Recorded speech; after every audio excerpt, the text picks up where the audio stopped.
இந்த மாமியார் இன்னைக்கு என்ன குழம்பு வைக்க போகுதுன்னு தெரியலையே. நிறைய காய்கறியெல்லாம் வாங்கி குமிச்சு போட்டிருக்கு. ஒரு வாரமா சாம்பார் புளிக்குழம்பு ரசம்னு போட்டு கொல்லுன்னு கொல்லுது. இன்னைக்கு விடப்படாது. எதே என்ன மர்மோல எத்தேன்னு கூப்பிட்டிய?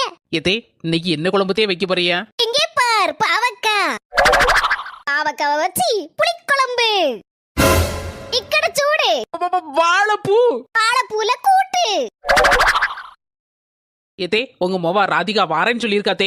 என்ன மர்மோல சொல்லுத? என் மோ வராளா? அப்ப இதெல்லாம் வச்சா சரிப்படாத. அப்ப இன்னைக்கு சிக்கன் பிரியாணியை போட்ட வேண்டியதான். மொவா வாரான்னு சொன்னா மட்டும் சிக்கன் பிரியாணியா? பறக்கத பாருங்க. அரை மணி நேரத்திற்கு பிறகு அட சிக்கன் பிரியாணி வாசம் மூக்க தொலைக்குவே. மர்மோல என் மணிக்கு வாரான்னு போன் போட்டு கேளு மர்மோல. நேரம் ஆயிட்டுல. என்னது எத்தனை மணிக்கா? என்னைக்கு வாரான்னு கேளுங்க தே. என்ன மர்மோல சொல்லுத? இன்னைக்கு வாரான்னு நான் சொல்லவே இல்லையே தே. அவ அடுத்த வாரம் வராளாம்.